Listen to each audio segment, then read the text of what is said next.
So this is kind of like stuff I do every time, so it's easy. What we're going to do today is just go over basically what the batteries are in these hybrid cars. Obviously focusing on Prius today, but a lot of this stuff applies to the Honda hybrids as well and the Escape Mariners. Okay. All the hybrids use a nickel metal hydride battery. The reason being is that when the hybrids were created by Toyota in '97 and Honda back in 2000 with the Insight, they were the most energy dense batteries you could get, for the pound. And there was no lithium back then to speak of, and nickel cadmium, of course, had problems with memory effect and other heating issues with the higher amperages they were talking about. So nickel metal hydride was the battery to use. The early batteries in the Japanese Prius and in the Honda Insight and early Civic were basically D cells, just like was shown here. D cells, they were cap welded together into groups of 6. And they were put into a little rack, basically, and that was your hybrid battery. And to this day, a bunch of the Insights still have problems with these because the battery management Honda did let them go a little too deep into the battery. And so that the batteries had problems keeping the charges and everything else. And Honda's been very good about replacing these. Toyota also had a problem. The original Japanese Prius, '97 to 2000, they had a lot of failures of these packs. And what Toyota did in Japan was, if you had a problem, they replace it for free. It doesn't matter when the warranty was, they just replace it for you. To this day, if you have a first generation Japanese Prius in Japan, they will replace this pack for you if it goes bad. And Toyota's been very good about that as well. Okay, so I just pass these things around if you guys want to take a look. If you want to see what one of those looks like, if you go in the exhibit hall, Motorworks Honda from La Crosse, Wisconsin, Chris Schneider, who's the head guy up there, he has an Insight pack that looks exactly like that. And they'll let you touch it and play with it because it's also dead. So, but you'll see, it's basically you can go to Radio Shack and put one together yourself. It's almost what it's like. Toyota saw the problems they were having in '97, 2000. What did they do? They decided we're going to have something that's a little bit better because we can't keep replacing battery packs, especially when you sell it overseas. So they came to Panasonic and they said, Panasonic, let's work on this. Panasonic worked with them and they came up with what they call a modular battery. Okay, you all have them in your cell phones. Okay, your cell phone batteries, a little square rectangular battery, that's a modular battery. Modular basically means it's not round. No. That's the simple one. Okay, and if you, yesterday if you walked by Hobbit's display out of his car, you would see he had cut away a modular. I'm going to pass one around too after I take this apart a little bit for you later. But basically, with the modular, what you're going to get is a bigger energy density because the cylinder one, you've got little corners here that you just can't fill up. With the modular one, you can fill up all that space in there in about the same area and get more energy from that same size battery. Okay, so speaking of, so now I'm going to get into this battery here. This is from a classic Prius, a 2002 Prius. And this battery happened to die a death. It was not because of manufacturing defect or because it just gave up the ghost. The reason being was the owner ran out of gas and tried to use electric to get to the gas station. Okay? Now you're warned about that in your manuals, don't do that. But in the classic Priuses, the battery management system would let you run this down to nothing almost. Now in today's current Prius generation, it will not let you do that. It will protect the battery. But in the classic, you could run them down. And what happened was this was run down, and it just basically died, and they basically replaced the battery. And they didn't try and resurrect it, they just replaced it. And so that's how I got this. It was sitting in the dealership's shed somewhere, and I just happened to be able to pick it up. So, what did the charge indicator indicate in that condition? I've never ever seen no, you don't want to. the supposed lowest ever. You don't It's want always to. never When lower it- than half When it's full. lowest, it'll be, there's no indicator on the screen. The And, whole indicator goes away completely? well, the indicator stays there, but you're, Okay, but there's no blue bar at no all? blue zone, no nothing, it just dies. And the classic, it just goes away. Right. And it's empty. You really have to work hard to get there. No, you don't. Try running out of gas and going a mile. You don't have to work that hard to do it. Believe me. These packs aren't that protected in a Classic once you start getting into an all-battery situation. Which is another reason why in a Classic, it's a little bit harder to do the pulse and glide technique that we do in the current generation. Because the Classic, it doesn't have the dynamics for the battery to do that with. The battery system won't let that happen. Not that you can't do it, not that you won't. You're doing it and it doesn't show, is what it is a lot of times, but it can't do it as well. Well, only 4 states of charge indicated, and Right. 2 of those only ever being seen. Right.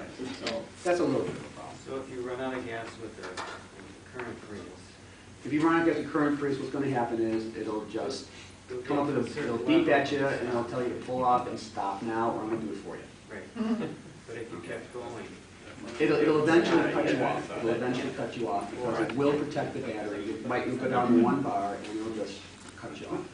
Because what it does in the current Prius is it'll save about 5 or 6 starts in that battery. So that even if you get to the lowest point, you still got 5 or 6 starts to try and get that going again. Is there some recovery while waiting? In terms of just sitting there, not especially. I mean, yes, if the battery's been used a lot and it's very hot, you cool it down, there might be a little bit coming back, but not extremely enough to really get you another start or something like that. It's not going to be that way. So then 6 starts later, what happens? Well, 6 starts later, if you still can't do it, Yeah, it's still out of gas. you can still recover the battery if you get the special Gold Edition Toyota battery charger. Okay, and I'll show you a picture of what that looks like. Supply 200 volts, 85. Well, there are other ways to do it if you want to hack that, yes, but I don't recommend you do that unless you're very experienced in high voltage DC. Because we don't want people to just go and start doing Radio Shack and doing their own thing like that. Not good for you. Okay, so don't do this at home. Okay, that's the warning we give. Basically, again, the way this works, it's in your car like this. It's under the back, behind the back seat. Looking at the outside here, you can see it's a pretty sturdy metal case. And a couple of reasons, of course. Number 1, keeps you from touching things, which is important. Number 2, of course, it adds some rigidity to this in case of an accident or something. I'm going to go here now. There's a hole here you see on the top. Cute little hole. What happens is that's the exhaust port, okay, for cooling the battery. Air comes in on the underside here. And we'll just twist it around. Okay, you can see on the, here you got a little compartment on the underside. Air is entered through there. In the Classic, that air comes from the back deck and or the side vent. In a current Prius, it comes from the side vent by the back seat. So that's where the air intake is. Now we're looking at this flat This- in the back. Yeah, this is flat in the back. This would be on your passenger side. Okay, In great. the rear, okay? And the duct just comes, you know, the current Prius comes down like this, and the Classic, it came from here and went down, over, and around like that. That's why the Classic had a sedan shape like that. That's how they worked it. So here you've got the air intake, and then 100 pounds, Not like that. not especially. Here's the exhaust. Okay. And when I take this cover off, I'll show you why they do it that way. It seems kind of weird, but it's a reason for it. And here is your exhaust with your fan out here. The fan, of course, is controlled by the battery computer. If the temperature got too hot, it would just turn on. It's got the Classic, I think, had 3 speeds, and current, I think, is multi-speed, if I'm not mistaken. Is that right? Yeah, it's got more speeds. Okay. So, we heard yesterday by one person leave about, you know, little, on the back rear car door, crack the window on the driver's side, and you get this little flow of air. Or if it's too hot, you know, then you go to your air conditioning, but if you're trying to get your mile per gallon, a little cross ventilation would be helpful. Well, So- we'll get into that a little bit later. I've got some pictures to show you, but basically, if the battery is comfortable when you're comfortable. Exactly, okay. So if it's 95 outside and you're sweating and you're kind of thinking, you know, I don't like this, then you know what? The battery doesn't either. Okay. Okay, it wants to be cool just like you do. It wants to be warm like you do. Actually, I have a little graph here, and I'll pass it around. You can see where the battery is going to drop off with temperature pretty good. At the same time, with higher temperature, it's going to go up and it's going to start flattening out. All right. So there is some definite there. Okay, now it's time to reveal. Whoa! Yeah, I'm just gonna reach out and zap you. Okay, this is, again, classic battery, so there are 38 of these modules. Each module, basically, think of it as 6 batteries put together.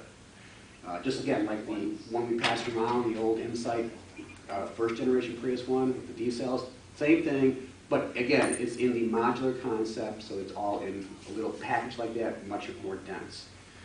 Each of them is 7.6 volts nominal, 6.5 amp hour. Okay, so the whole pack is 6.5 amp hour.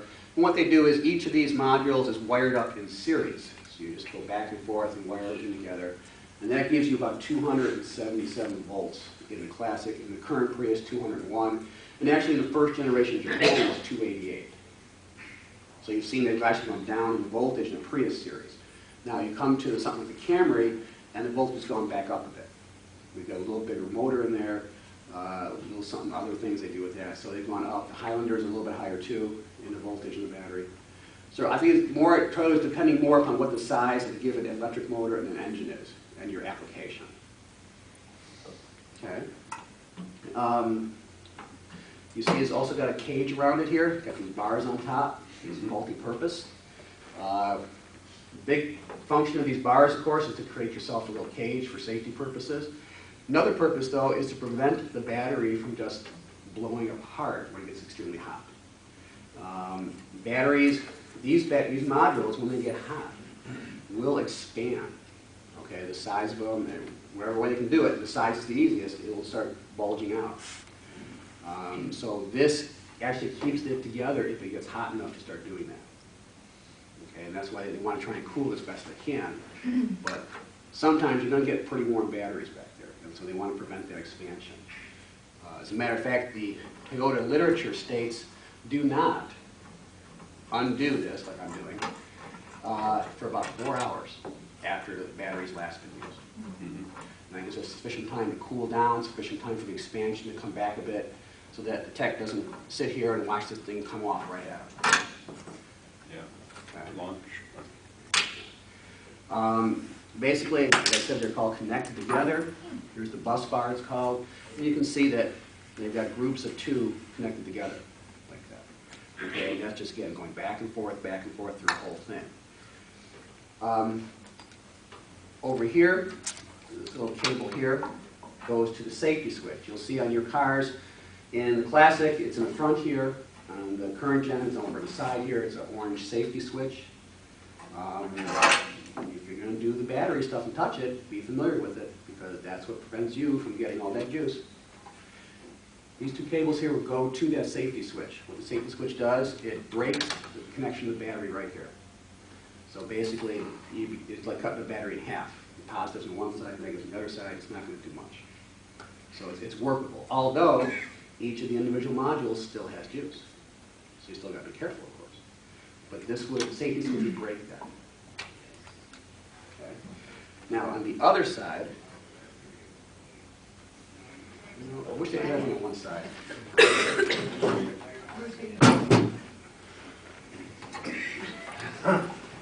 Who needs valleys? Okay, on this side, again, you've got the bus bars that are connecting everything together. And additionally, you'll notice that there's some extra wires here. Yes. What Toyota does in the battery module here, the computer here, is to monitor every group of 2 modules for the voltage.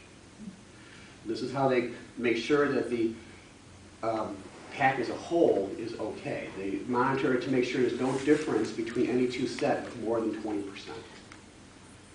Okay, and I've got some sample readings here from the Toyota Tech tool. And actually it tells you voltages, and you can actually see the difference in the voltages in this one here at least. I have another one from their training manual, it shows the same thing.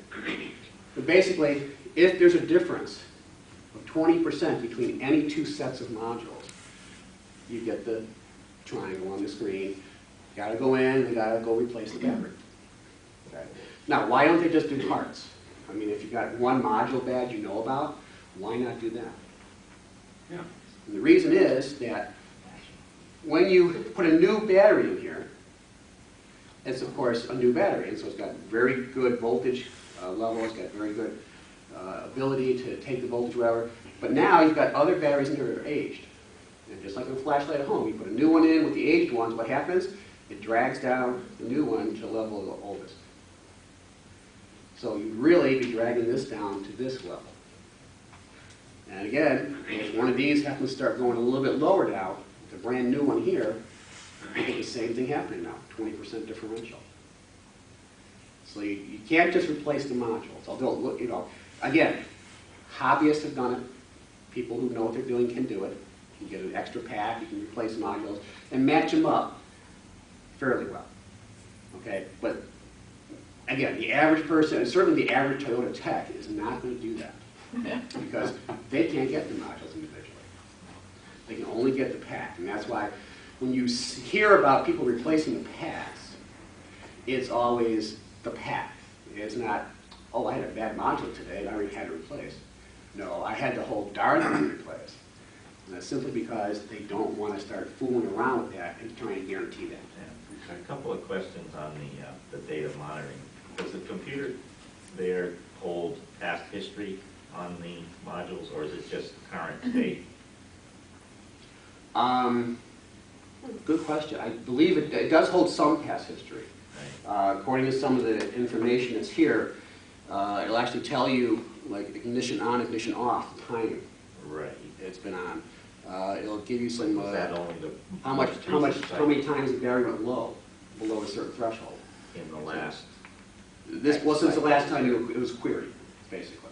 I mean, if you had never had it queried, it would hold it forever, almost. I mean, eventually it's going to drop off. And it'll give you the individual pair of module values. Yes. Yeah, each time you see a battery, I'll pass this around, each time you see a battery volts here, that's for a pair of modules.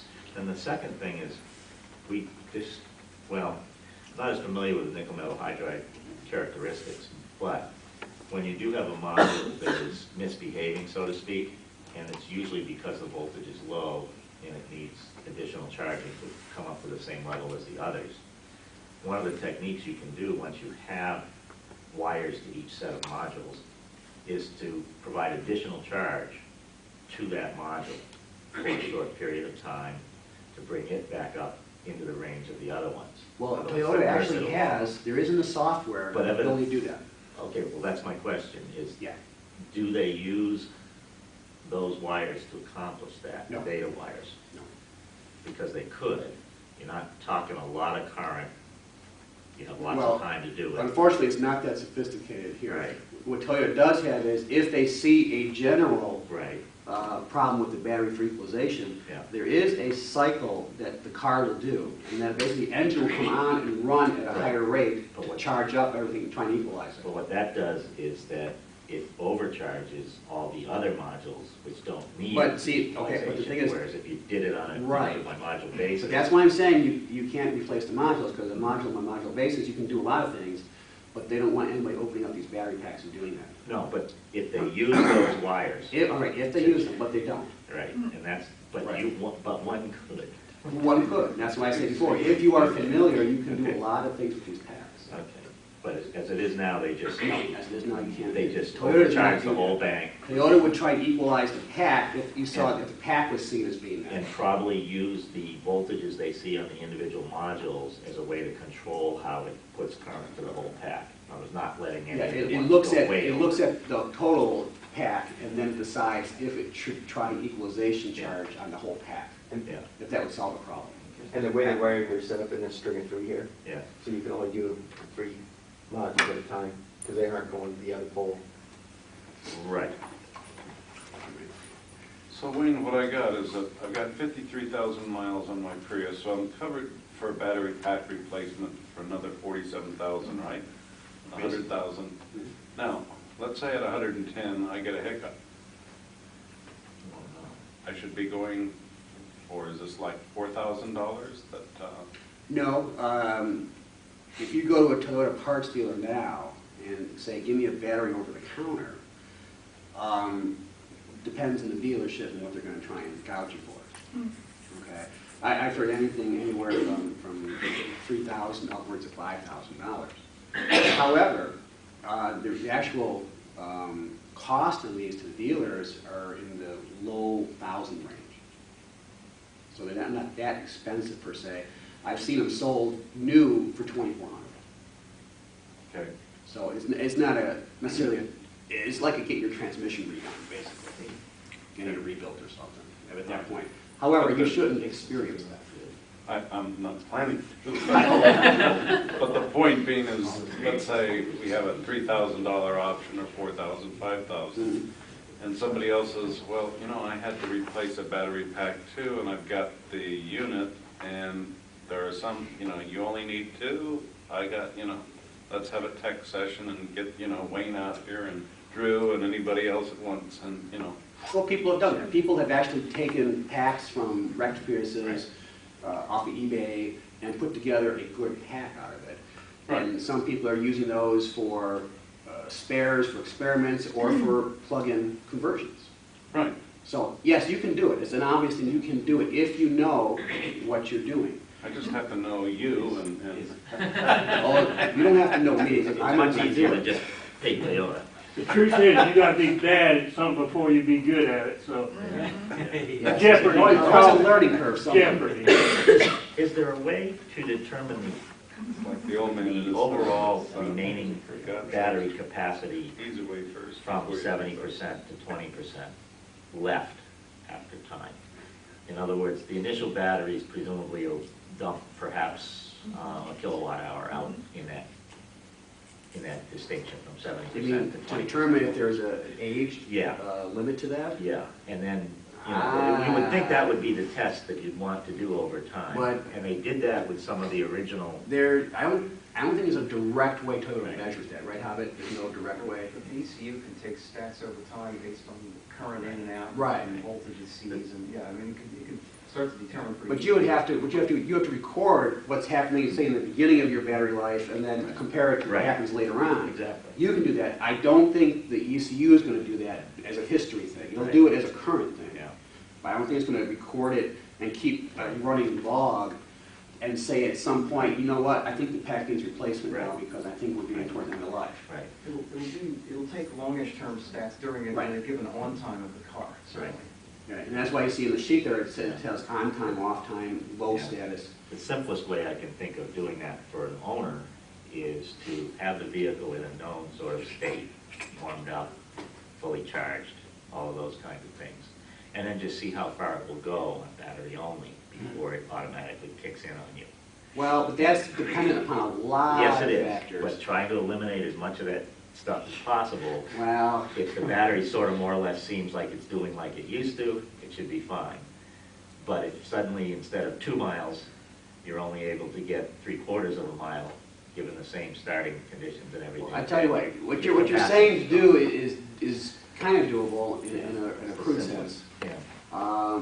But it's a lot of, if you want to do that in your part, you can, but you got to replicate the conditions pretty well. Yeah. Because besides just distance, Yeah. you've got a lot of other factors there, especially the temperature of the battery at the time you're doing it, how much it's been used before that, weather conditions, a whole bunch of things you got to take into consideration. And so if you throw any of those off by a good degree, Right. your whole data is not good. Right. That's So then why- you- Then you do lots of those. Well, To eliminate that. you can try. But then you wind up aging the battery in the process. Well, Not too much. You can take your laptop-based scan tool and go out for that kind of test drive, those volts, reasonably trained. Right, And yeah. record all those block voltages individually. Right, yeah, that's true. Right, and just throw that in a So- spreadsheet later. Right.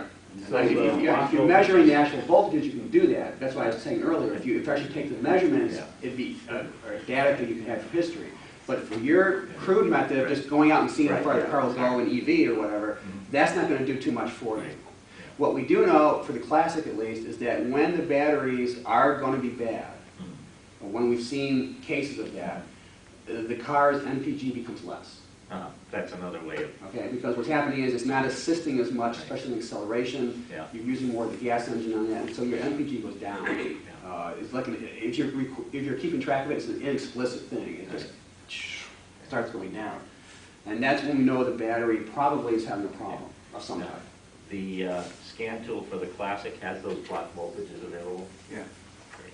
So that's the other way to get at If it. you want to get one, you better get one now, because you don't want Yeah, to. right, that's what I heard. Yeah. A committed person could really make a great rabbit trail out of that. A very committed person can make a very big rabbit trail, you're right. Very committed person. It keeps stats on internal resistance as well, which is actually really interesting. You know, the one that's being handed around shows low voltages for some of the packs, but constant resistances for all of them. It strikes me that the way that thing sits, the problem is that they just haven't been equalized. What was that a readout from? That was a readout from a 2003 Prius, I believe, that was having issues with mileage. And From a I Master started, Tech? excuse me? It's from a Master Tech? or Yeah, something? it's from Master Tech tool. And actually, somebody copied it from the Master Tech, so it's not the exact readout, but it's pretty much paraphrased from it. And what they did is they replaced the battery eventually, and the hybrid ECU. Actually, they found out the problem really was the hybrid ECU, not so much the battery. Right, because with the internal resistance is reasonable, right? It would seem your first attempt would be to equalize charge across that But battery. Toyota, that's not a tech thing to do for Toyota. It's either take it out, replace it, or do something else. It's not to play with the battery. Don't analyze, just replace. That's plug and Do play. Toyota It's their dealers, money. when I bring my Toyota in and, you know, I had certain things or I complained the computer wasn't working, do they normally run that check on it? No, And- no, they will not. That stuff. That's a special, the tech tool has a special program they have to run through to get all that information. Now, it's not hard to gather it. All it takes is them pressing a few buttons to gather the information, but it is not normal for them to do that. Okay, wouldn't it be wise to go ahead and go to the dealer and say, hey, I'd like to have this tech report on my... You certainly could do that. For $35, they'll do anything. Well, it depends on your dealer. Some might do it for free, some might charge you the half-hour labor rate, which in Chicago is right now $60 for half-hour labor. Okay, but would that So- give you then a baseline that you could say, okay? It would give you a baseline on that date for the given temperature conditions that you're at, Right. and depending upon how long you took to drive there and how long it sat there, it would give you the condition. That condition then, if you drove it away and it became a different temperature outside, different battery temperature, if you changed a few other conditions, would no longer be extremely relevant. But as a baseline, if you certainly want to do that, you could. Okay, so in a year later, if they're both pretty similar, then you go, okay, but you could see if there's some deviations or some shortcuts. I mean, you could. I mean, if you want to be that technical and meticulous and do that, certainly you could. But the way Toyota's designed the battery, I'll tell you about in a second, is that they don't think you're ever going to have to do that. Oh, They're trying to keep this so simple that one of the things they tell everybody is the battery outlasts the car. okay. And they do that by the way they treat it. It's a very well cared for battery. Yeah. Very well cared for. Okay. Nice. So let me go on with it here. On the top here, you'll see there's little nipples coming off the modules. When I pass it around, you can check it out. And basically there's hoses. There's two hoses that go down the length of the battery here. They come out, holes in the sky case, and it goes down through the floor of the car by your rear axle. And that is a vent. In case these get overheated enough to actually vent gas, it'll take the vent gas and put it outside the car. So they're taking care of venting, which is a concern that some people would have. Also, to monitor temperature, there's 3 probes stuck in between the modules. And the 4th one, right here at the intake air. So they monitor the intake air temperature, and they monitor the battery temperature at 3 points here. And what happens is, when these start getting warm enough, the battery ECU is going to check the air temperature down here. If it's cool enough, it's going to start the fan up. And if it doesn't cool off in a period of time, it'll start the fan at a higher speed. And if it still doesn't do it, it'll kick it up all the way. Okay, I know some people have done that, like in Arizona or whatever. Some people have heard that at times, especially if you come out to a hot car after a whole day. You'll hear that fan in the back going like crazy after about 30 seconds or so, because it detects the battery temperature is very hot because you've been baking in 120 all day, and it's going to try and cool it off as fast as it can. So, And if that air is not cooler, if you cannot cool the battery down in a given time period, what the battery computer does, it tells the hybrid batteries, ECU computer, that, you know, I'm a little too hot here. I really, really don't want to take my beautiful battery I'm taking care of here in babysitting and make it work a lot. So what happens is you use more gas, because now you've got to use that gas engine to give you more of the torque that this could provide you with the electric motor. but no lights. No, no, you're within the parameters. You know, heat is not a code parameter per se, unless you get to condition it all the time. So given the intake is in the vehicle, it doesn't then go to the AC and turn the AC on and down? No, it doesn't. Now, that's interesting because the Ford Escape will. The Ford Escape actually has a little flap and a duct going to the air conditioning system. And in a Ford Escape, if it gets too hot, what will happen is it will turn on the air conditioning compressor and just cool the battery in the Escape, even though it's not on in the cabin. Right. Okay, Ford did that because their batteries from Sanyo, not Panasonic, Sanyo, are a little bit different than these, and they've got a much flatter configuration in the back of the Escape.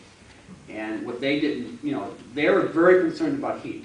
They'd seen some of the early Toyota stuff, and Ford, of course, being very nervous, you know, didn't want to have this flop on it. So they built this into the Escape where you could actually air condition that battery even though the cabin wasn't air conditioned. So it's kind of neat, actually. And Toyota actually should do something like that.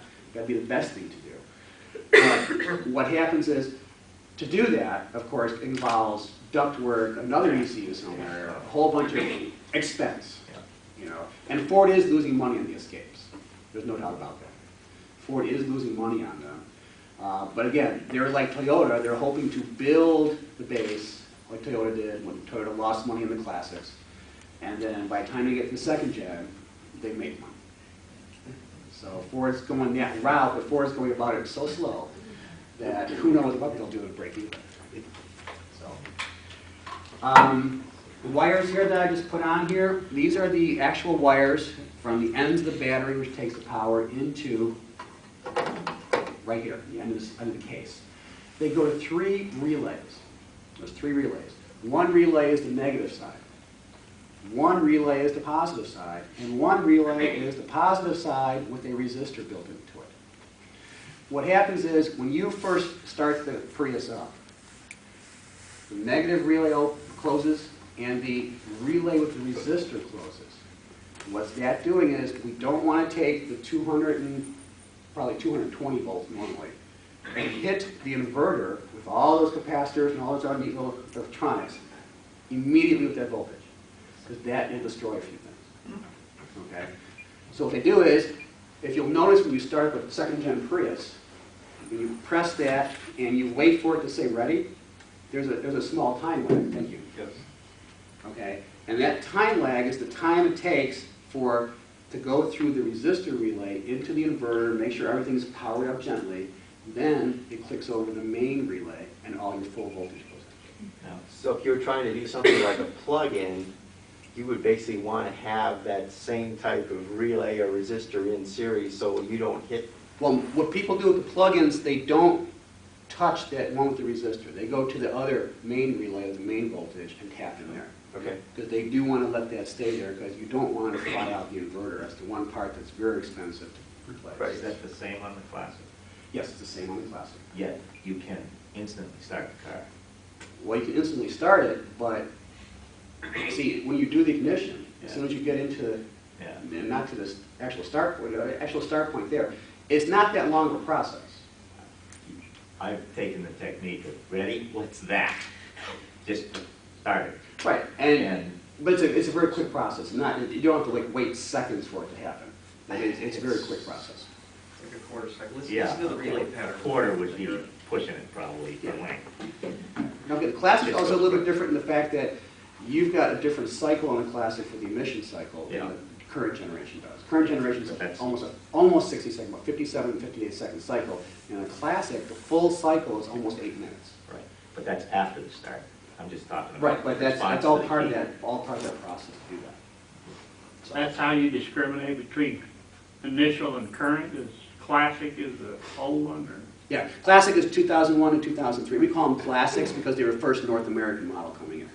So it's kind of an endearing name for it, classic. Legacy, or? Yeah. And then, of course, this current generation we call Gen 2 because it's second generation America, or you can call it 2G, you can call it NAW20, which is the Japanese nomenclature for it, whatever you want. You know, you can just say today's car. Up to you. Okay.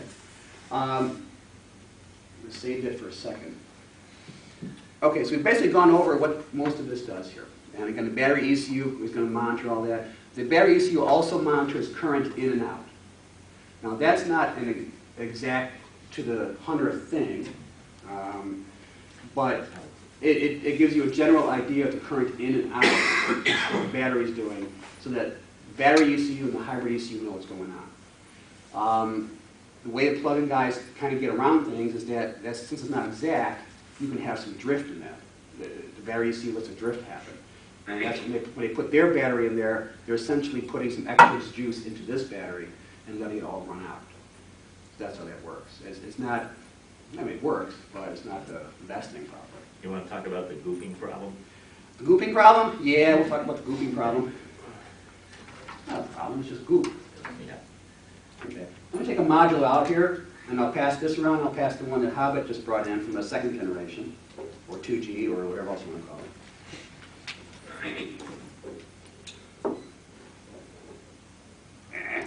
The gooping problem is stopping me from doing that.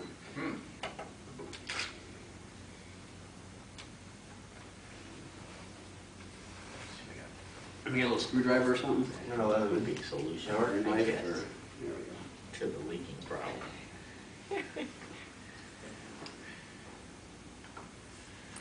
Yeah, this battery did have the resealing done on it. So it must not have been extremely old, but I've often felt that allowing a Toyota technician in there to do that is a guaranteed problem. well, they stopped that. They don't do it anymore. They didn't do it, they Yeah. actually placed it now. So if you didn't So bring if you it, had it gooped, can you go back in and No. now get a replacement No. because you didn't like the gooping? no, no, they're not that generous. We had I knew I a should have done that. packet in one of the training things that had been gooped and it was all corroded again. Yes, I didn't anticipate that it would solve anything.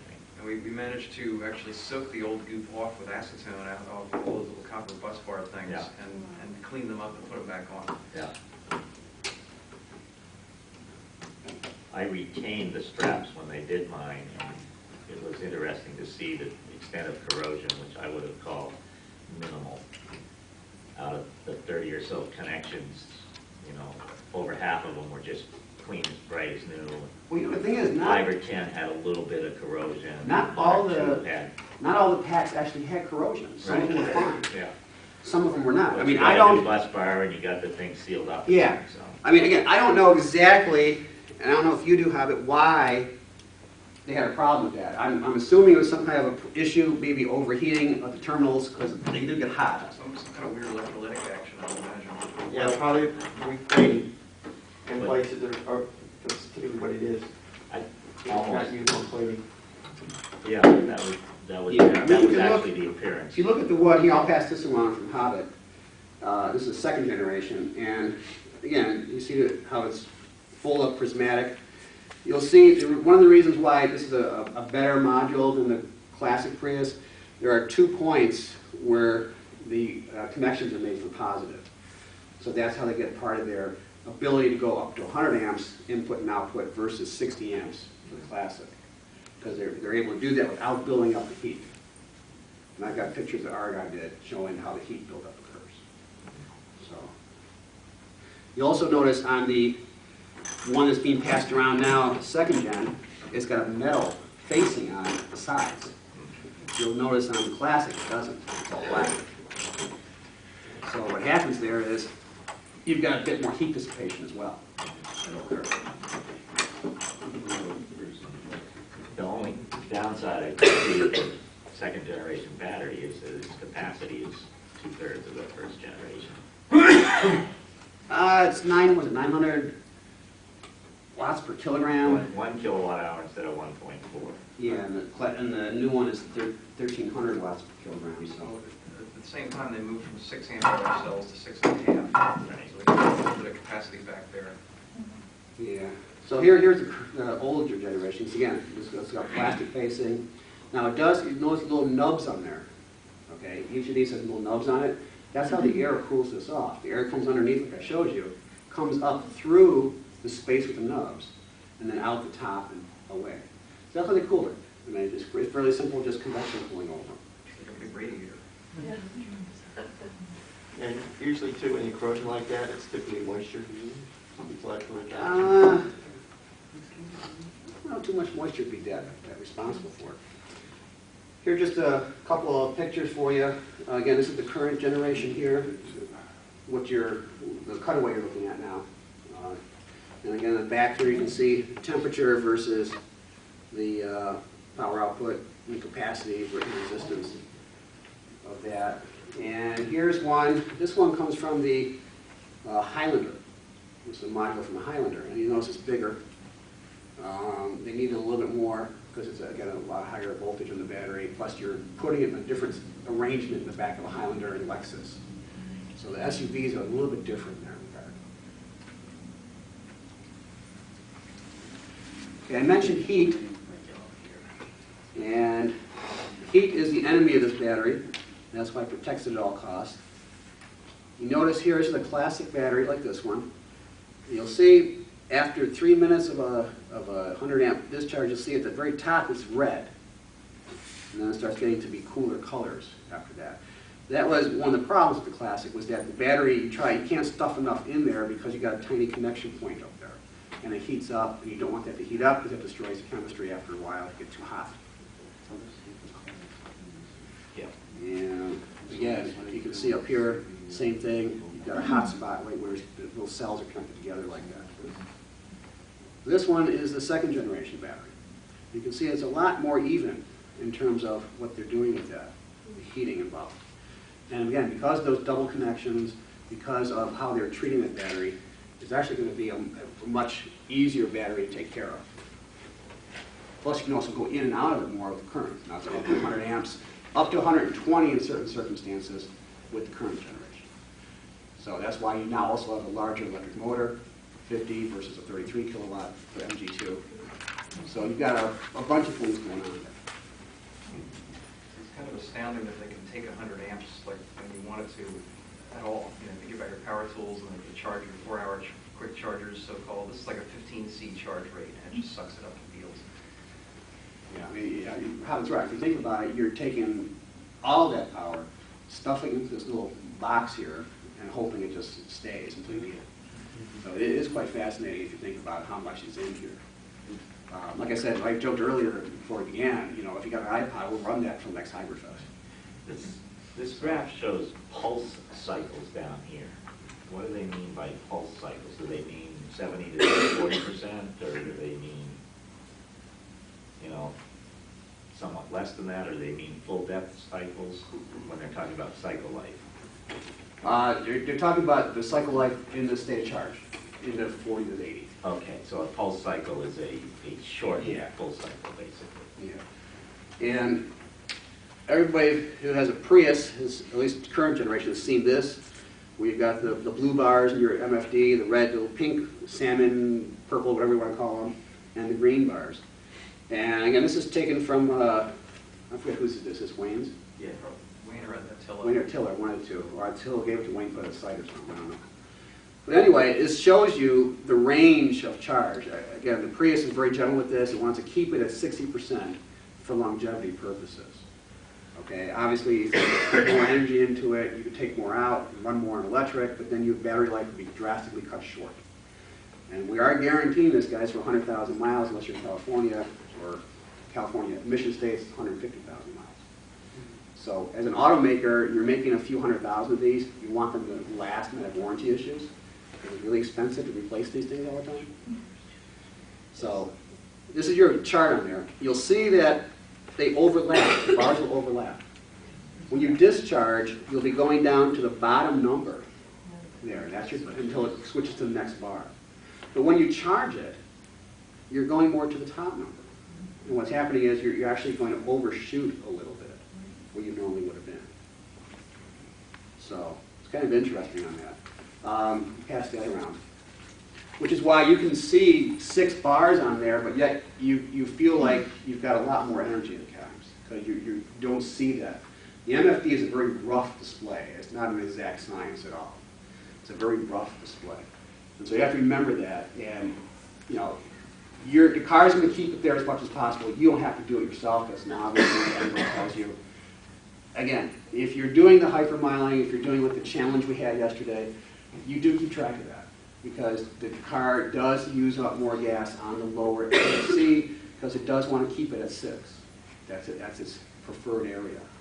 And so what happens is, if you run low, it will bring you back up.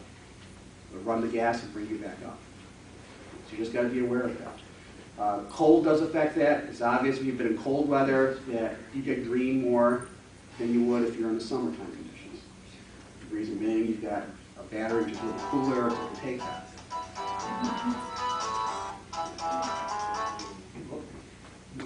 Excuse me, I'm going to block here. Hello? Yes? Yeah. Yeah. Why don't you come over and declare and talk to me? We'll see what you do. Okay, come on in. I'm almost done. Go on. All right, business is fair business. Yeah. So that's pretty much your battery. I mean, again, I showed you a bunch of parts of it, showed you kind of how they're looking at it and how they're operating it. Toyota's taking care of it. They don't want to have this thing go bad. Okay? If you want to come up here, you can look at the resealing campaign, which we talked about. Basically, that was where they had some leakage out of the positive terminals on these modules. And basically, what they did was they had the techs clean the terminals off, take these bus bars off, clean everything off with the solution, put the bus bars back on, and inject a goop all around the backside of the terminal. A nightmare. So, did it work? Yeah, it worked for most people. So a good technique now would be to find a classic which has not had the battery campaign done on it, but they're still under warranty. Wander it on in and get your new battery pack. I don't know if that works quite that way right now. If you can find one without the campaign done, Right. then if you go to a nice Toyota dealer who's very amenable to you, you can possibly get that done. Otherwise, they're probably not going to do it until your battery actually fails or has a problem. Then they'll probably say, oh, you know what, you have the campaign done, we'll give you a new battery. Of course, by then, of course, you can like, well, I haven't got a car for a week now, so an inconvenience. Ask a question on, one of the things I noticed in the owner manual is if you leave the car for more than 3 weeks, you should make sure it's run for a period of half hour to recharge. That's for the 12-volt battery. Oh, okay. That's not for this. This one here will actually last 6 months or more. If you're at 6 bars, this will probably last about 6 months at least before it starts to self-drain enough where you might consider a problem. It's the 12-volt battery they're talking about, because that thing, if you've ever seen it, is a little, small little tiny thing. And that's the one people have had a lot of problems with, not understanding it's not like a normal car, which has a nice big 12-volt. And so you do get some definite drain. I mean, you're told with the current generation to definitely turn off your smart key if you've got it, make sure everything's closed properly, a hatch and everything, and then just turn it off and hold. So there's no way to hook up a solar charger? Oh, sure. You can hook up any kind of charger you want. A lot of people put on a triple charger, temporarily or permanently, to keep it up to speed. You can do a solar charger. I've got a solar charger I bought off of eBay. It's for Volkswagens. It's a little 5-watt one. Window one. And mine plugs into the OBD2 port, the diagnostic port. And that's always on. So I like the power to the 12-volt that way. Okay, so if you can do that, you don't need somebody to come over and show your car if you're going to do As long as your car's in the sun. that. If it's in the garage, all bets are off, you know, but in the sun, it's Or okay. the sun comes out once or twice a year. Right. Yeah, the main battery, though, should last quite a number of months before you have to be worried about it. And if you want to, you can do the same thing, same technique that the hypermilers do for the challenge. You can force charge it up till it's all green bars, and then take out your 12-volt and go away for a year or something like that. and then come back. And you should have, you know, it might be 4 bars, might be 3 bars, but you'll have enough to start the car, as long as you're 12 volts, okay. Okay, remember, the 12-volt battery, okay, you guys have 12-volt battery, that little guy, all it does, when you turn that car on, it just gives power to the computers, and it flips over these relays in here. That's all that 12 volt's supposed to do. And that's a maximum of about 30 amp draw for a very short period of time. And that's all you have to have. After that, if you, and as Hobbit has shown us, you want to take that 12 volt battery out once the car is running, feel free, because you don't need it. You don't need it. So actually, I was speaking with our resident Prius chat tech. Galaxy is on Prius chat. Her husband's a Prius tech. He was telling me last night that there was a new generation Prius. The owner brought it back after a week. There was a little problem with it. They, oh, gee, the battery ran down or something like that. And so they left it out in the parking lot to run for 5 or 6 hours. Somebody else did, to, you know, salesman or something, to charge up to 12 volt. And he happened to be working on a project there at night, and they called him over. He said, well, you know, what do you think about this? Because they always go to him for everything. And he was saying, well, what's wrong with it? And they told him, he said, well, let me check something first. And he went in the back, and whoever had looked at it previously had disconnected the 12 volt cable. It wasn't charging the 12 volt at all, because it was totally off the system. So the car will run fine without that battery once you start it up. But you have to have it to start up. There's no two ways about it. So the DC to DC is capable of just Fully sitting there capable with of zero moving the to whole car. lots of amps, and Right. not having to have a Yeah. Actually, it's quite interesting. If you look at the car, you've got instruments, the initial voltage from the converter is about 14 or 14.1 or something like that. It'll go down after a short period of a minute or two, down to about 13.8. Yeah. And it'll float there for a while. In the summertime, though, if you don't need that float for the battery, it'll actually go on at 13.2 or 4 or something like that. Until you turn something on, turn the lights on, turn the air conditioning on, and it goes right back to 13.8 or so. I think that's one of the reasons the early 12 volt batteries died, is that charging algorithm for an ordinary 12 volt battery is not the normal one that a 12 volt battery sees in a typical car. Well, you know what? You're still having problems. Undercharged Even all in the the time. even in the brand new cars, you're still having problems with those batteries. We've seen a lot of people. What should have been a simple situation, Well, turn on that battery. because they're using the same charging algorithm for the 12 volt battery. Right. It basically leaves it in this not fully charged state. Right, but it's more so if you take a short trip, you're not Yeah. allowing time to charge. Exactly. I mean, Yeah. longer trips, people take longer trips don't report problems. People short trips do. Yeah. And you're right, we don't have a good. Right. They're not doing it like a normal alternator where Yeah, the we normal high spike on it, 14 throw it in. Yeah, when Right. it's there. I mean, it's a beautiful regulator supplying batteries there, but it just doesn't work for some conventional batteries. On the other hand, you won't see it lose fluids often or dry out as quickly. Kind of interesting that lower voltage state can actually detect if you're sitting in a second-gen Prius and you put it in gear, the voltage drops slightly, you can hear the hum around you slightly. You're probably hearing the inverter coolant pump, and you can actually hear it go up and down depending on if you're in drive or park. You want to put a voltmeter on that. Well, I 12 volt probably- glass and look at it. Watch it bounce up and down, but it's also detected by noise. Okay, well, I am done. Thank you for coming. Thank you. If you have any additional questions, just let me know. I'll be answering. Hobbit has the capability of answering a lot of questions at times. So, Well, now I don't have to go over any of the battery stuff. It's see? So if you want to stay for this presentation, how everything else works, I'm just going to give you a very short and sweet lesson in 1 hour versus 10. I would suggest you stay. It's a very interesting presentation.